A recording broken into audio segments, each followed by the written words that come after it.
சுவாமி விவேகானந்தருடைய 164வது ஆண்டை கொண்டாடும் இந்த தருணத்திலே சுவாமி விவேகானந்தர் யார், அவரை பற்றி ஏன் நாம் படிக்க வேண்டும், அவரை ஏன் நாம் பின்பற்ற வேண்டும், அவரது கருத்துக்களை ஏன் நாம் கருத்தில் கொள்ள வேண்டும், இந்த கேள்வியெல்லாம் முன்னாடி வந்ததுன்னா அதற்கான பதில் எது கேள்வியாக இருக்கிறது.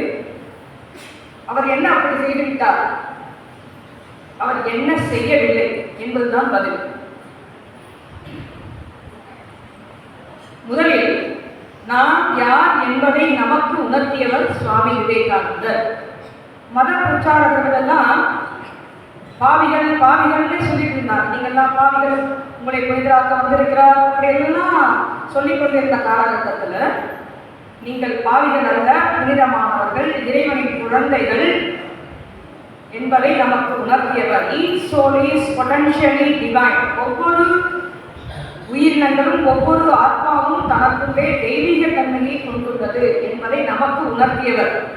ஃபஸ்ட்டு நம்ம யார் நமக்கே தெரியும், நம்மளாம் பாவி கொடுக்கு அப்படின்னா நினச்சிருந்த காலகட்டத்தில் நம்மளை யாரும் நமக்கு உணர்த்தியவர் சுவாமி விவேகானந்தர். அதனாலே அவரை படிக்கும்போது நமக்குள்ளே இருக்கக்கூடிய இந்த தூங்கி கொண்டிருக்கக்கூடிய சிங்கம் தட்டி எழ முடியும். ரெண்டாவது, இந்த உலகத்திற்கு இந்தியானா ஒரு மூட நம்பிக்கை கொண்ட நாடு, படிப்பறிவு இல்லாத நாடு, பாமர நாடு, ஏழ்மையான நாடு, அதை நாங்கள் தாங்கி பிடிக்கிறோம் அப்படின்னு சொல்லி மதம் பரப்பிட்டு இருந்தாங்க. அப்படி இருக்கக்கூடும் போது உலக அரங்கிலே இந்தியாவின் பெருமையை உலகையே செய்தவர் சுவாமி விவேகானந்தர். அவர் மகாசபையில் பேசும்போது சொல்றார், India has taught the world both tolerance and universal acceptance. This is great about India அப்படின்னு சொல்றாரு. அதாவது பிற மத கொள்கைகளை வெறுக்காமல் மதித்தல், அவற்றை எதிர்ப்பின்றி ஏற்றுக்கொள்ளுதல் ஆகிய இரு பண்புகளையும் உலகத்திற்கே புகட்டிய மதத்தை சார்ந்தவன் தான். இங்கே இன்ட்ரோ கொடுக்கும்போது அவர் சொல்றாரு, எந்த மதத்திலேயும் வரங்க, ஒவ்வொருத்தரும் அந்த மதத்தை பற்றி சொல்லும்போது இந்திய மதத்தினுடைய பெருமையை சொல்லி அந்த மதத்தை சார்ந்தவன் தான். பிற மத கொள்கைகளை வெறுக்காமல் மதித்தல் என்ற கொள்கையோடு அவைகளை உண்மை என்று ஒப்புக்கொள்ளவும் செய்கிறோம். இந்த மதம் பொய்யின் எந்த மதத்தையுமே இந்து மதம் வெறுக்காது. இந்து மதம்னா நான் கையில் வச்சிருக்க கடவுள் தான் இந்து மதம் கிடையாது. இந்து மதம்னா உருவ வழிபாட்டையும் நேசிக்கும், உருவ வழிபாட்டையும் ஏற்றுக்கொள்கிறது, உருவமற்ற வழிபாட்டையும் ஏற்றுக்கொள்கிறது. நீ இஸ்லாமியனாக இருந்தாலும் கிறிஸ்தவனாக இருந்தாலும் அந்த வழிபாடு உண்மை என்று ஒப்புக்கொள்ளும் மதம் தான் இந்து மதம், சனாதன தர்மம். அதுக்கு அர்த்தமே தெரியாமல் சனாதனத்தை பற்றி நிறைய பண்ணுறாங்க. அதெல்லாம் கேட்கும்போது நீங்களாம் இளைஞர்கள், பிற்காலத்தில் நம்ம இந்து மதம் என்னன்னு தெரிஞ்சுட்டாலும் அவங்களால அதுக்கு ஆன்சர் பண்ண முடியும். எந்த மதத்தையும் வெறுக்காத மதம் எதுனா இந்து மதம். அதை நமக்கு உணர்த்தியவர் சுவாமி விவேகானந்தர். ஆகையாலேயே அவருடைய கருத்தை நாம் புரிந்து கொள்ள வேண்டும். இந்தியா உலகிற்கு எல்லா கொடைகளையும் தந்திருக்கிறது. ஒரு மருத்துவம் எடுத்துட்டோம்னாலே சரகர் சுஸ்ருதர் ஆப்ரேஷனா என்னன்னு தெரியாத காலத்தில் ஆப்ரேஷன் பண்ணி ஒரு உறுப்பு மாற்று அறுவை சிகிச்சைலாம் பண்ணியிருக்காங்க. ஆயுர்வேதம், சித்த மருத்துவம் இதெல்லாம் இந்தியாவில தான் போச்சு. இசை எடுத்துக்கிறதுனால எல்லா கலைகளையும் சிறந்த இசை இங்கே இருக்கக்கூடிய இசை கிடையாது. இப்படி சொல்லிக்கிட்டே போகலாம். அப்படி நம்மளுடைய இந்து மதத்தினுடைய அதே மாதிரி நம்ம இந்தியா செல்வ செழிப்புள்ள நாடாக இருக்குது.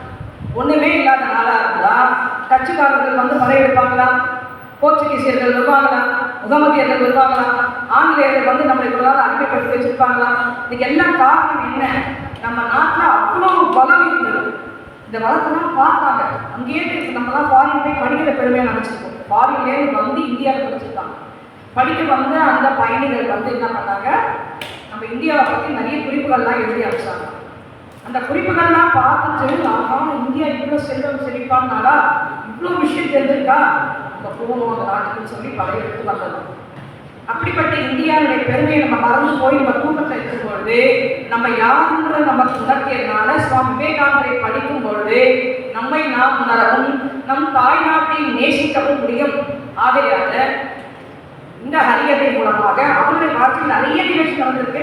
அதில் நானும் ரொம்ப கம்மியாக இருக்கிறதுனால என்னால் முடிஞ்ச அளவுக்கு சுருக்கி என்ன சொல்ல முடியுமோ உங்களுக்கு சொல்கிறேன். நீங்கள் மீதியை வீட்டில் போய் விவேகானந்தரை பற்றி நிறைய எல்லாம் செல்லலாம் இல்லையா, செல்லில் பார்க்கும்போது நல்ல விஷயங்களை சர்ச் பண்ணி பாருங்கள்.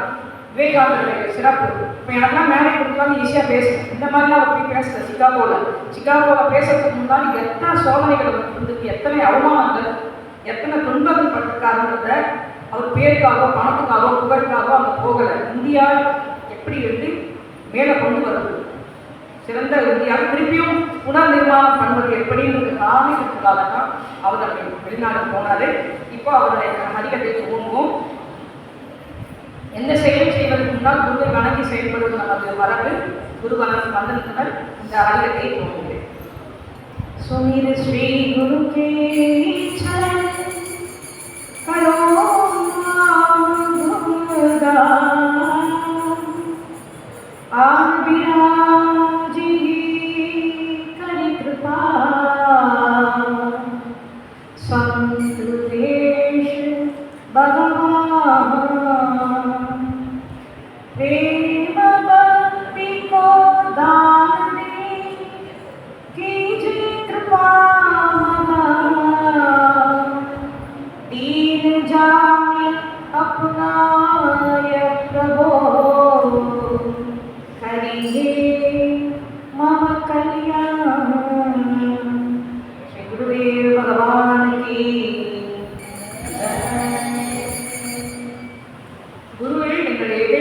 அமர்ந்து ஒரு தீனனாகிய எனக்கு கருணை செய்ய வேண்டி இந்த இதை ஆரம்பிக்கிறோம்.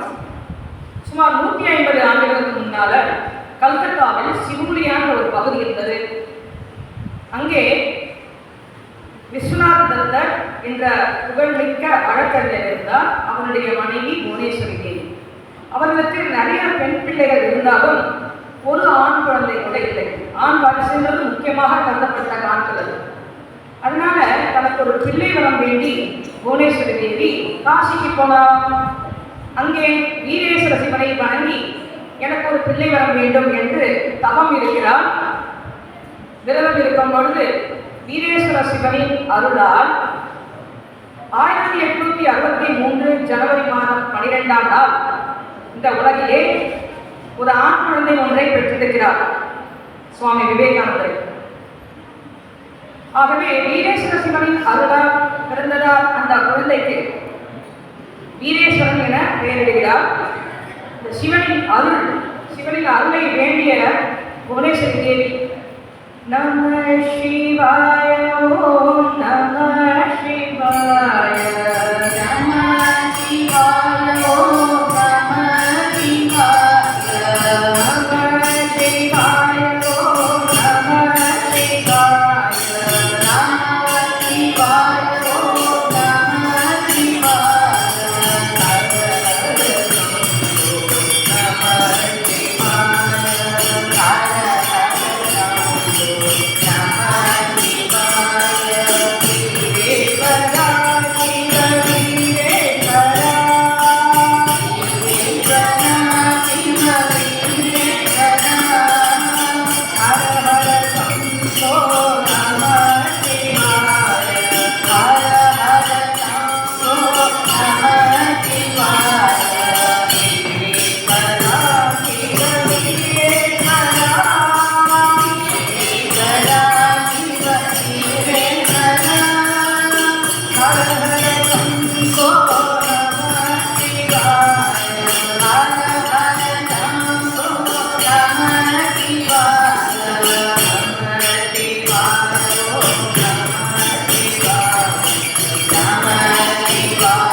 குழந்தைக்கு வீரேஸ்வர சிவனின் அருள். ஆகையால் அந்த பையனுக்கு வீரேஸ்வர தத்தா, தத்தான்னு அவங்க ஃபேமிலி நேம், வீரேஸ்வர தத்தான் பேர் வைக்கிறாங்க. அந்த குழந்தை 4 மேலேயும் பொழுதொரு வண்ணமா வளர்ந்துருந்ததுதான். அவனோட சேர்ந்து குறும்பும் வளர்ந்துனே வருது. அந்த வருஷம்னாலே குறும்பு தான், பயங்கர குறும்பு பண்ணுவான். தீராத விளையாட்டு பிள்ளை, தீராத விளையாட்டு பிள்ளை. ஏன் சொல்றேன்னா, சின்ன வயசுல வைக்கிற ஒரு பேர், கூப்பிடுற ஒரு பேரா. அதே மாதிரி விவேகானந்தருக்கு சின்ன வயசுல பிள்ளைன்னா கூப்பிடுவாங்க. தீராத விளையாட்டு பிள்ளை, தீராத விளையாட்டு பிள்ளை,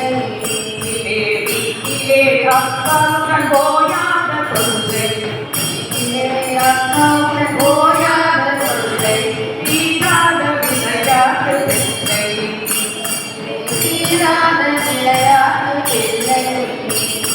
பின்னலை பின்னின்றெழுப்பான், பின்னலை பின்னின்றெழுப்பான், பின்னலை பின்னின்றெழுப்பான், பின்னலை பின்னின்றெழுப்பான். கோடி மதுரையிலே சாக்கடை நிற்பான், கோடி மதுரையிலே சாக்கடை நிற்பான். இருப்பான், எடுக்கும்போது குருண்டு போய் போய் சாக்கடையில் போய் நிற்பான். இப்போ வாங்க பிடிக்க பார்க்கலாம், அவ்வளோ குருண்டு பண்ணுவான் கேட்கலாம். சாக்கடையில் இருந்தால் யாராவது போகுமா? போவீங்களா இல்லைங்களா? அது அக்கா பிடிக்கக்கூடாதுன்றதுக்காக ஓடி போய் சாக்கடையில் நின்றுப்பான். இவ்வளவு குறும்புகள் பண்ணுவானா சுவாமி விவேகானந்தர். நிலையன்னு சின்ன வயசுல அழைக்கப்பட்டார் சுவாமி விவேகானந்தர். அப்படி ஒரு குறும்பு பையனை அடக்கணும்னா அம்மாவுக்கு ஒரு டிப்ஸ் இருக்கும் இல்லையா?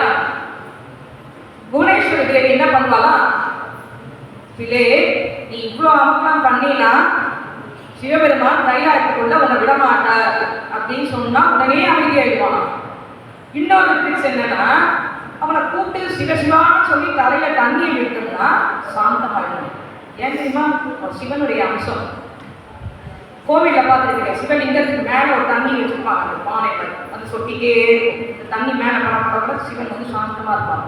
அதுபோல இவங்க சிவசிவான்னு சொல்லி தண்ணி விட்டாங்கன்னா சாந்தமாயிடும். அதனால சிவ மந்திரம் தான் இவரை கண்ட்ரோல் பண்ணக்கூடிய ஒரு சிறந்த மந்திரம். சிவ சிவ சிவ சிவ சிவய சிவ சிவ சிவ சிவ சிவய தேவா, சிவ சிவ சிவ சிவ சிவய தேவா, சிவ சிவ சிவ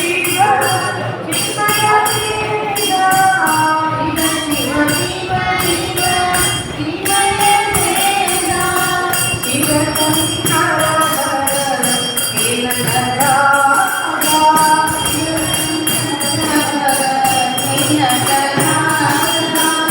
இப்படி சிவபெருமானுடைய பெயரை கேட்க மாத்திரத்திலே அமைதியாக இருந்தான். தியானம் அவனுக்கு ரொம்ப ரொம்ப பிடிச்ச விஷயம். இவன் என்ன பண்ணான், ஏழைகள்லாம் எதுல வந்தாங்கன்னா யாராவது இல்லைன்னு கேட்டாங்கன்னா கையில எந்த பொருள் தான் தூக்கி கொடுத்துவான் இருந்தாங்க. அதுக்காக அம்மா என்ன பண்ணுவாங்க, ஐயோ யாரோ வராங்க டக்குன்னு பையனை ஊட்டிடுவாங்களா அதுல. அப்போ ஜன்னல் வழியா அந்த ஏழைகளுக்கு தேவையான பொருளை எடுத்து கொடுத்துருவாங்க. சின்ன வயசுலேயே அந்த கருணை வடிவானவர் சுவாமி விவேகானந்தர். தியானம் சின்ன வயசுல உட்காந்த நேரத்தில் அவருக்கு தியானம் கை கொடுக்கும். ஒரு நாள் பசங்களாம் சேர்ந்து வாராங்களா தியானம் பண்ணலாம் அப்படின்னு சொல்லி தியானம் பண்ணுறாரு. ஒரு பாம்பு வந்துருச்சு. பாம்பு வந்தோடனே எல்லாரும் பயன்படுத்தி எழுந்து ஓடுறான். ஆனா கிளே மட்டும் அப்படியே உட்காந்துருக்கான், சிலர் கூட உட்காந்துருக்கான். பாம்பு அது ஒண்ணுமே செய்யலை.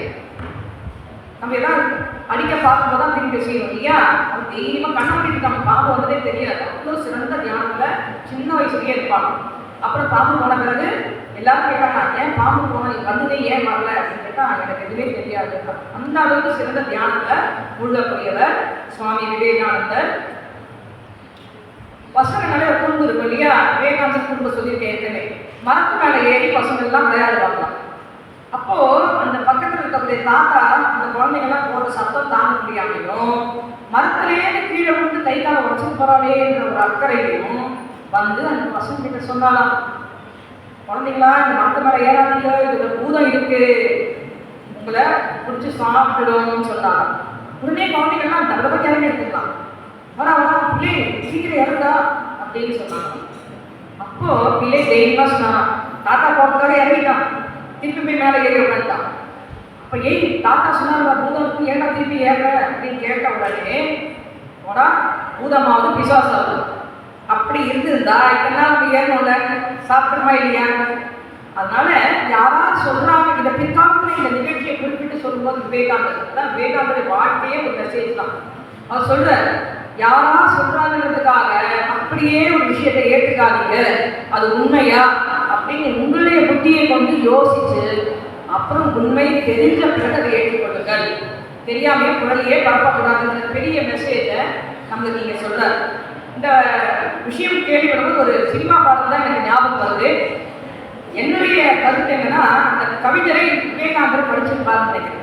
அதனாலதான் அவருக்கு அந்த அந்த நிகழ்ச்சி அப்படியே பார்ப்பதில்லாத இருக்கு. அந்த பார்வையை பார்க்கணும்.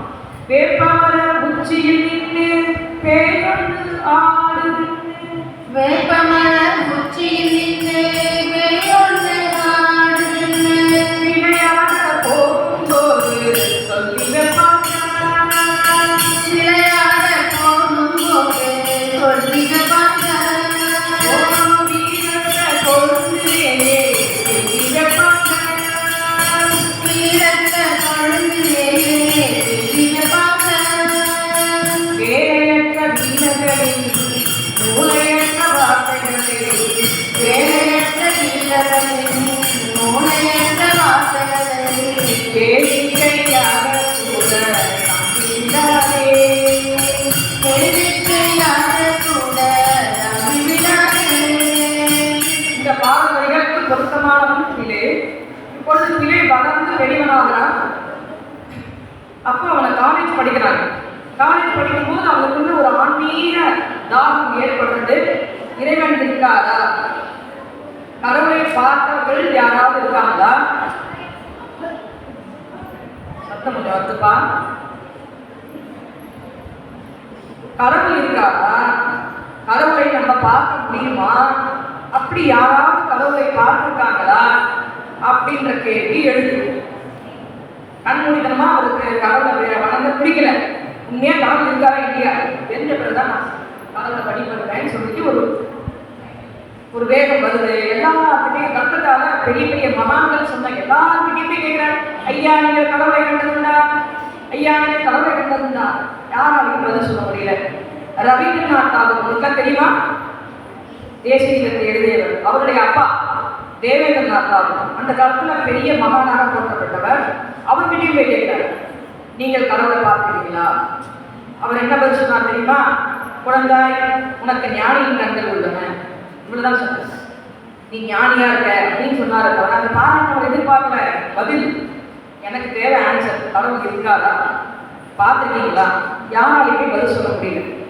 ஒரு நாள் விவேகானந்தருடைய கல்லூரியில அவங்களுடைய ப்ரொஃபஸர் பாடம் நடக்கும்போது, அவர் ஆங்கிலேய ப்ரொஃபஸர், அவர் ஒரு பாடத்துல ஒரு வரி வருது, எக்ஸ்டசி, பரவச நிலை. இந்த பரவச நிலைனா என்னன்னு அவரால் விளக்க முடியல. அவருக்கு தெரிஞ்ச வரைக்கும் எக்ஸ்டசி பற்றி சொல்லிட்டு இருக்காரு, ஆனா அவரால் விளக்க முடியல. அப்போ சொல்றாரு, நீங்க போய் தட்சிணேஸ்வர காளி கோவிலுக்கு போய் பாருங்க, அங்க ராமகிருஷ்ண பரமஹம்சர் ஒருத்தர் இருக்கார். பரவச நிலையை பற்றி நீங்க நல்லா தெரிஞ்சுக்கணும்னா அங்க பார்த்தா தெரிஞ்சுக்கலாம்னு சொல்றாரு. அங்க போய் பார்க்குற, அதுக்கு முன்னாடி கல்கத்தாக்கு ஒரு நாள் வரார் ஸ்ரீராமகிருஷ்ணர். அவரை சந்திச்ச பிறகு ஒரு நாள் தட்சிணேஸ்வரம் வான்னு சொல்றார். தட்சிணேஸ்வரம் போய் ஸ்ரீராமகிருஷ்ணர் சந்திக்கும் போது ஸ்ரீராமகிருஷ்ணர் அவரை தொட்டு அவர் யார் அப்படின்றத தெரிஞ்சுட்டு சந்தோஷப்படுறாரு. அவர் யார் தெரியுமா? பகவானுடைய மெசேஜ் வெளியில சொல்லணும்னா சாதாரண மனுஷனால சொல்ல முடியுமா? முடியாது. சப்தரிஷி புவனதிதா, சப்தரிஷி மண்டலத்திலேருந்து வந்திருக்கார். சப்தம்னா 7, ரிஷினா முனிவர்கள். 7 முனிவர்கள் மேல தவநிலையில இருப்பாங்களாம். அவங்க எப்ப பார்த்தாலும் தம்மையே செஞ்சுட்டு இருப்பாங்க. உலக நன்மைக்காக தவம் செஞ்சுட்டே இருப்பாங்க. அந்த ரிஷிகள்ல ஒருத்தர்கிட்ட ஒரு சின்ன குழந்தை போயிட்டு கழுத்தை கட்டிட்டு, நான் பூலோகத்துக்கு போறேன், என்னுடைய பணியை செய்ய வரியா அப்படின்னு கேட்கிறான். அவர் வரேன் அப்படின்றத கண் அசைவ காமிச்சிட்டு திருப்பி தியானத்தை போயிட்டார். அந்த ரிஷி தான் சுவாமி விவேகானந்தர் அப்படின்னு சொல்லி. அப்போ அந்த குழந்தை யாரு அப்படின்னா அதுதான் ஸ்ரீராமகிருஷ்ணர். தான் வரதுக்கு முன்னாடியே தன்னுடைய பணியை செய்வதற்கு தேர்வு செய்துவிட்டு வந்திருக்கார் பகவான் இல்லையா? இப்படி விவேகானந்தர் எல்லாத்தையும் கேட்ட அதே கேள்வியை ஸ்ரீராமகிருஷ்ணர் பார்த்து கேட்கிறார். இப்போ ராமகிருஷ்ணர் தெரிஞ்சுக்கிட்டார் யார் விவேகானந்தர். இப்போ ராமகிருஷ்ணர் விவேகானந்தர் தெரிஞ்சுக்கணும் இல்லையா? அப்போ எல்லாத்தையும் கேட்ட அதே கேள்வியை ஸ்ரீராமகிருஷ்ணர் பார்த்து கேட்கிறார். நீங்கள் கடவுளை பார்த்ததுண்டா அப்படி ஒரு செகண்ட் கூட காமணிக்காம ஸ்ரீராமகிருஷ்ணர் பதில் சொல்றாங்க, நான் கடவுளை பார்த்திருக்கிறேன். இந்த பதில் அவர் யாருக்குமே எதிர்பார்க்கல, ஒருத்தருக்கு கிடைக்கல. ஆனா ராமகிருஷ்ணர் பார்த்திருக்கேன்னு சொன்னார். சொன்னதோட சொன்னாரா, அத்தோட விடல. நீ விரும்பினா உனக்கும் காமிக்க முடியும்னு சொன்னார். நான் பார்த்தது மட்டுமல்ல, நீ விரும்பினா உனக்கும் காண்பிப்பேன் அப்படின்னு சொன்னார். இந்த பதிலாக ரொம்ப சந்தோஷப்பட்டார். ஆனா விவேகானந்தருடைய இயல்பு யாராவது சொன்னா அப்படியே இருக்கக்கூடாது, சொல்லிருக்காரா இல்லையா இருக்கவே. அதனால இது உண்மையாதான் இவருக்கு வந்து ஸ்ரீராமகிருஷ்ணன் காசு போட மாட்டாங்க. அது உண்மைதானா சோதிக்கணும் அப்படின்னு சொல்லிட்டு ஒரு நாள் என்ன பண்ணாரா, ராமகிருஷ்ணன் கல்கத்தா போயிருந்தாரோ அவருக்கு தெரியாம அவருடைய படுக்கை கீழே ஒரு நாணயத்தை வச்சுட்டாங்க. ஸ்ரீராமகிருஷ்ணன் காசு போட்டா கை முடியும் தொட மாட்டாங்க, கேள்வி மட்டும் கொட்டினா மாதிரி கை தொடவே மாட்டாங்க. அது உண்மைதானா அப்படின்னு ஆராய்ச்சி பண்ணுறதுக்காக அவருடைய படுக்கை கீழே ஒரு ரூபாய் நாணயத்தை வச்சாரா. பார்த்தா ஸ்ரீராமகிருஷ்ணனுக்கு தெரியாது இந்த விஷயம். வந்து உட்கார்றாரு. கட்டில உட்கார்ந்தவுடனே கேள்வி கொட்டி இருக்கோன்ற உணர்வு ஏற்படுறது. அலறி அடிச்சு எழுதுறாரு. என்னுடைய படுக்கையை சோதிங்கன்னு சொன்னா அது ஒரு நாணயம் இருக்கு. விவேகானந்தர் ஓல்டா தன்னுடைய தப்பை ஒத்துக்கிறார். நான் தான் இந்த தப்பை செஞ்சேன் அப்படின்னு சொல்லி மன்னிப்பு கேட்கிறார். அப்போ ஸ்ரீராமகிருஷ்ணர் சொல்ற, இல்ல குருவை அண்ணன் பகலும் ஆராய்ந்து ஏற்றுக்கொள்வது நல்லது, நீ செஞ்சது நல்லதுதான் அப்படின்னு சொல்லி பாராட்டுவாங்க. அப்பொழுது ஸ்ரீராமகிருஷ்ணரையே அவர் சரணடைகிறார். சரணை மனமே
ஸ்ரீராமகிருஷ்ணரை சரணடைகிறார்.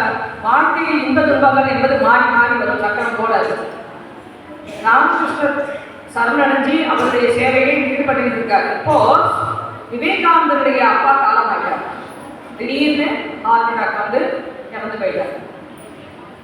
இப்போ என்ன செய்யுமே தெரியல. ஏன்னா அவர் நல்லா சம்பாதிப்பார், ஏழைகளுக்கு இல்லைன்னு சொல்றது அவரும் அப்படியே அன்றைக்கு கொடுப்பார், சேமிக்கவே மாட்டார். ஒரு முறை விவேகானந்தர் கூப்பிட்டு கேட்கிறாரு, அப்பா நீ எல்லாத்தையும் இப்படியே எல்லாத்தையும் தூக்கி கொடுத்தீங்கன்னா நாளைக்கு எங்களுக்கு என்ன வச்சிருக்கேன் அப்படின்னு கேட்டார். அவர் கொண்டு அந்த விவேகானந்தர் பிடிச்சிட்டு போய் கண்ணாடிக்கு முன்னாடி காமிச்சார். நல்ல தேகாத்மான உடலை கொடுத்துருக்கேன் இல்லையா, ஆரோக்கியமான இந்த உடலை கொடுத்துருக்கேன் இல்லையா, இதுதான் உனக்கு நான் சேர்த்து வச்ச சொத்துன்னு சொன்னாங்க. இப்போ என்ன ஆச்சு, திடீர்னு இறந்து போன உடனே கூட ஒட்டி இந்த உறவுகள் எல்லாம் ஆப்போசிட்டாக மாறிட்டா. எல்லாரும் டெய்லி சாப்பாடுக்கே வழி இல்லாமல் போயிடுச்சு, வருமானம் இல்லை. நல்லா படிச்சுட்டு விவேகானந்தருக்கு வேலை கிடைக்கல, விவேகானந்தருக்கு வேலை கிடைக்கல அந்த காலத்தில், சரியா? அதனால அவர் இந்தியாவிலே அப்படியே தேடி தேடி அல்லாதுவார், வேலைக்காக அல்லாதுவார், எங்கேயும் கிடைக்கல. வீட்டில் சாப்பிட சொன்னா இல்லை நான் ஃப்ரெண்ட்ஸோட சாப்பிட்டேன்னு சொல்லி பண்ணியிருப்பாங்க. ஃப்ரெண்ட்ஸுக்கு சாப்பிட கொடுத்தா வேண்டாம் அம்மா வெயிட் பண்ணுவாங்கன்னு சொல்லி சாப்பிட மாட்டாங்க. அப்படி 14 பட்டினி கலந்துருக்காரு சுவாமி விவேகானந்தர். அப்படி இருக்கும்பொழுது ஒரு நாள் ஸ்ரீராமகிருஷ்ணரையே போய் சரணடைகிறார். குருதேவா, நீங்க தானே என் காலிபுரம் நல்லா பேசுவீங்க, என்னுடைய குடும்ப தேவையான ஒரு உணவுக்கோ உடைக்கோ பஞ்சம் இல்லாத அளவுக்கு நீங்கள் ஏதாவது அருள் புரியப்படுறா காளிகிட்ட கேட்கக்கூடாதா அப்படின்னு கேட்குறாரு. அப்போ ராமகிருஷ்ணன் சொல்கிறார், என்ன அப்படியெல்லாம் கேட்க முடியாது, நீயே போய் காளியை பேசு, காளிகிட்ட பேசுனா காளி ஒன்று பேசுவா அப்படின்னு சொல்லி அனுப்புறாரு.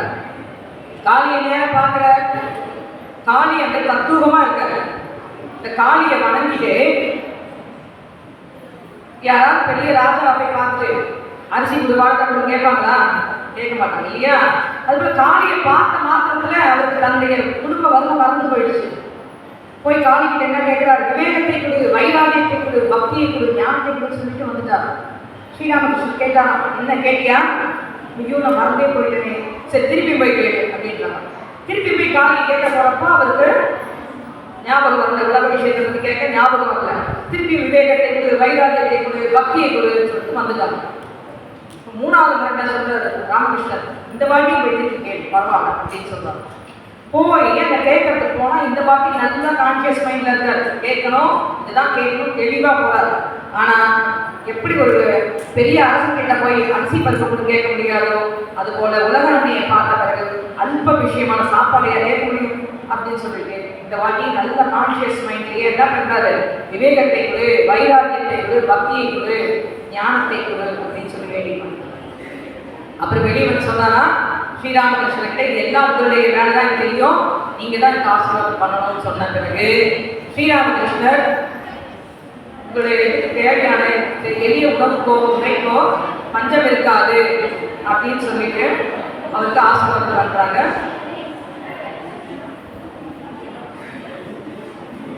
அந்த காளியை வேண்டும் போது ஸ்ரீராமகிருஷ்ணன் விவேகானந்தர் காளியை வேண்டும் போது காளி அந்த தத்ரூபமா நிற்கிறார். காளியிடம் சில வரம் கேட்டேனவள் வான்மழை போலுடனே இறங்கி வந்தார். காளியிடம் சில வரம் கேட்டேனவள் போலுடனே இறங்கி வந்தார். புதிய சந்நிதிக்குள் நான் இருந்தேன்,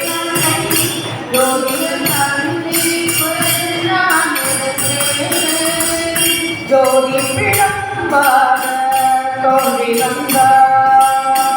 ஜோதி பிழம்பாக தோன்றி வந்தார். ஆயிரம் சீதவரம் கேட்டேனவள் வாணிடம் சீதவரம் கேட்டேனவள் வாமழை போலுடனே இறங்கி வந்தார்.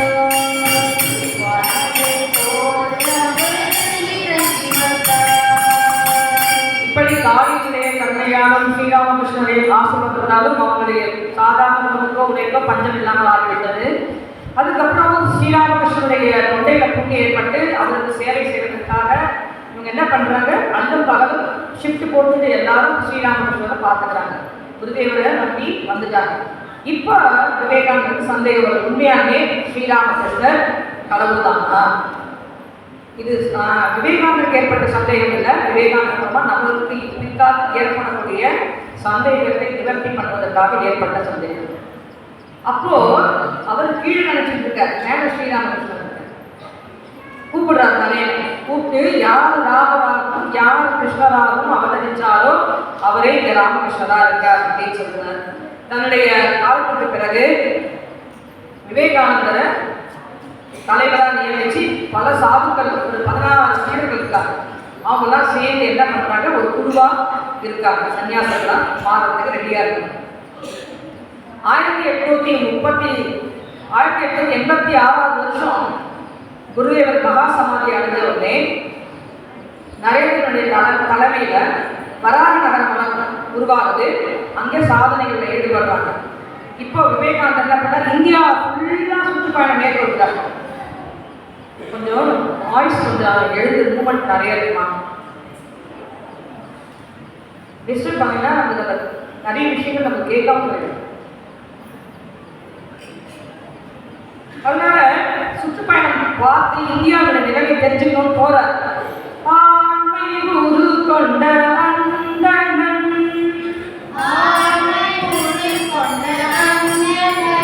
எங்கள் அண்ணன்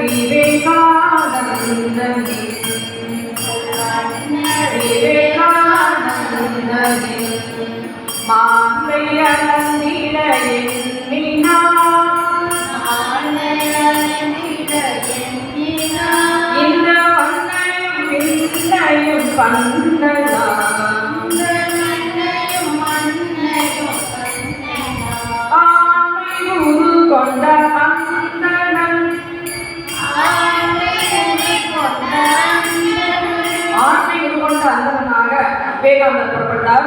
இந்தியா முழுவதும் அவர் சுற்றுப்பயணம் மேற்கொள்கிறார். நம்ம நேராக போகும்போது மட்டும்தான் நமக்கு அந்தந்த மக்களுடைய கஷ்டங்கள், இந்தியாவுடைய நிலைமை தெரியும் அப்படின்றதுக்காக போறாரு. வாரணாசிக்கு போகும்போது ஒரு குரங்கு கூட்டம் சுவாமிஜியை துரத்துது. இதை நீங்க எல்லாரும் கவனிச்சுங்க, முக்கியமான லைன் தான். விவேகானந்தர் காசிக்கு போயிட்டு இருக்கும்போது அந்த பெரிய குரங்கு கூட்டம் பயங்கர அமர்த்தம் பண்ணுங்க, துரத்துது சுவாமிஜியை. அவர் பயங்கரிச்சு ஓடுறாரு. அப்போ எதிர ஒரு சுவாமிஜி வராரு. அவருக்கு விவேகானந்தர் பார்த்து சொல்றாரு, பயந்து ஓடாத, எதிர்த்து அப்படின்னு சொல்றாரு. உடனே அவர் திரும்பினவுடனே குரங்கு கூட்டம் ஓடி வந்த குரங்கு கூட்டம் என்ன பண்ணுச்சு? அது திரும்பி பயந்து ஓடுது. இந்த ஒரு சாதாரண நிகழ்ச்சி மூலமா ஒரு பெரிய மெசேஜ் சொல்றாரு விவேகானந்தர். என்னன்னா, நம்ம வாழ்க்கையில வரக்கூடிய பிரச்சனைகளை பார்த்து நம்ம பயந்து ஓடினோம்னா குரங்கு கூட்டம் போல நம்ம துரத்திட்டே தான் இருக்கணும். ஃபேஸ் த ப்ரூட், அந்த பிரச்சனைகளை எதிர்கொள்ளுங்கள் அப்படின்றது. பிரச்சனை வரும்போது எதிர்த்து நிற்கும் போது அது குரங்கு கூட்டம் போல ஓடி போயிடும் அப்படின்ற ஒரு பெரிய மெசேஜை சுவாமிஜி நமக்கு இங்கே பதிவு பண்றார். அதே மாதிரி இந்தியாவில் மூட நம்பிக்கை கொண்ட நாடு மாதிரி இருந்துன்னு சொல்றாங்க இல்லையா, அந்த மன்னர்கள் மனசுலயே அப்படிதான் இருந்தது. அப்போ கேரளி மன்னர்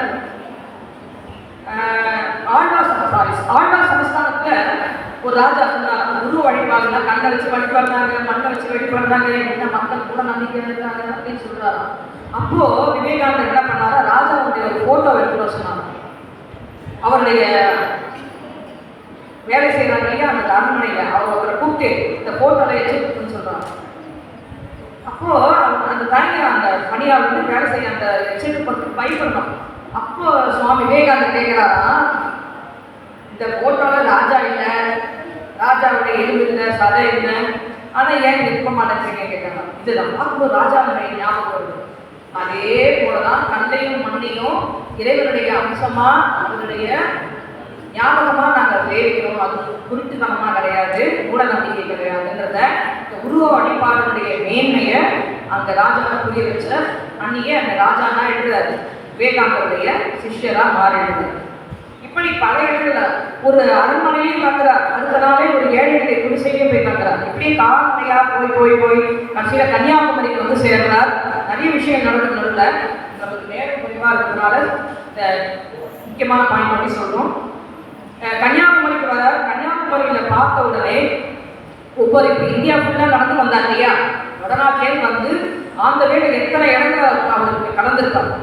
அங்க பார்க்குறாரு இந்தியா எவ்வளவு சிறப்பான நாடா இருந்தது, இப்போ எப்படி ஒரு ஏழ்மையும் அறியாமையும் ஒரு மாதிரி பசியும் இருக்க இந்த நாட்டை திருப்பியும் புனர் நிர்மாணம் பண்ணுறது எப்படி, திருப்பியும் அந்த பழைய நிலைமைக்கு கொண்டு வருது எப்படின்னு சொல்லி யோசிக்கிறார். அப்போதான் கன்னியாகுமரியில ஒரு பாறை தெரியுது, அங்கே போய் தவம் பண்ணணும்னு நினைக்கிறாரு.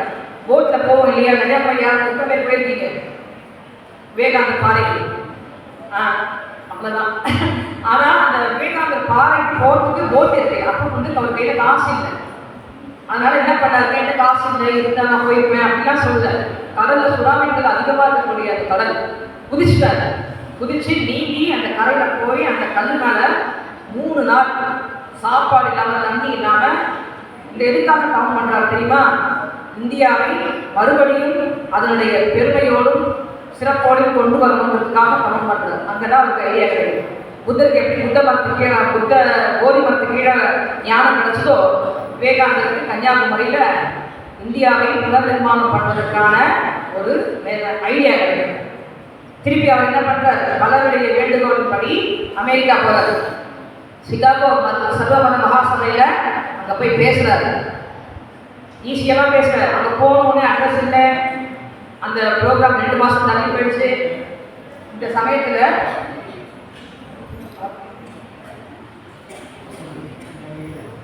டைம் ஆயிடுச்சு. அதனால என்ன ஆயிடுச்சு, அங்க போயிட்டு சிகாகோ சர்வமத மகாசபையில நம்ம இந்தியாவுடைய பெருமையை சொல்றாரு.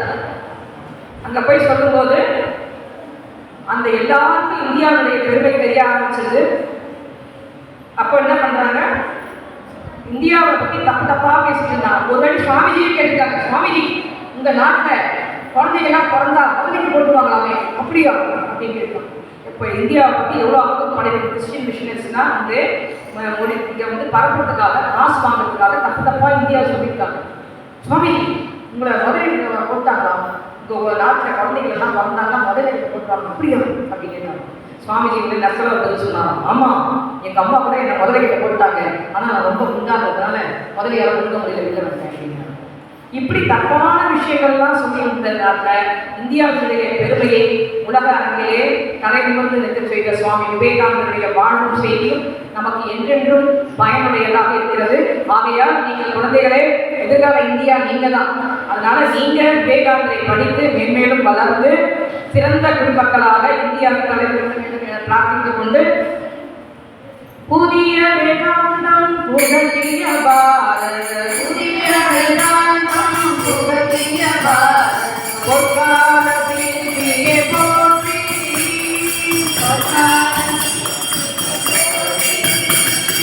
இனியது மாற்றி பொத்துகிதறிக்கும், இனியது மாற்றி ஈரவிதே காமோதி,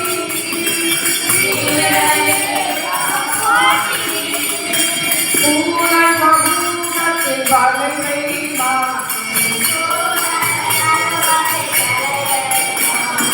கோமல குணமே போற்றி,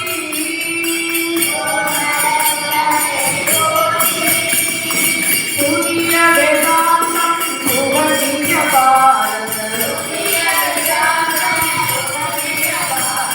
பொற்கால தீர்த்தியே போற்றி. புதிய வேதாந்தத்தை புகழ்கிற சுவாமி விவேகானந்தருடைய சேயிங்ஸை பற்றி சொன்ன 3 பேரை பற்றி மட்டும் சொல்கிறேன். ரவீந்திரநாத் தாகூர் அவர் சொல்ற, இந்தியாவை தெரிஞ்சுக்கலாம் விவேகானந்தர் படிங்கன்னு சொல்றார். மகாத்மா காந்தி சொல்ற, நான் விவேகானந்தரை படித்த பிறகுதான் அவருடைய கருத்துக்களை ஆழ்ந்து படிச்சிருக்கேன், அதுக்கப்புறம் தான் எனக்கு தேசப்பட்டு 1000 மடங்கு அதிகரிச்சுன்னு சொல்றாரு. அவங்க எல்லாமே இப்படி நடந்திருக்கும் போது நம்மளாம் இன்னும் படிச்சோம்னா நீ ஒரு சிறந்த மாணவனா வருவாங்க. விவேகானந்தரை படித்தா நம்ம ஒரு மாணவன் சிறந்த மாணவனா வருவான், ஒரு மீனவன் சிறந்த மீனவனா வருவான், ஒரு சயின்டிஸ்ட் சிறந்த சயின்டிஸ்டா வருவான். ஆகையால் விவேகானந்தத்துல எல்லாமே பாசிட்டிவ், நத்திங் இஸ் நெகட்டிவ். அதனால அவர்கிட்ட நீங்க படிக்க வேண்டிய நிறைய விஷயங்கள் இருக்கு. இதுல ஒரு சிறு துளி தான் உங்களுக்கு சொல்லியிருக்கோம்.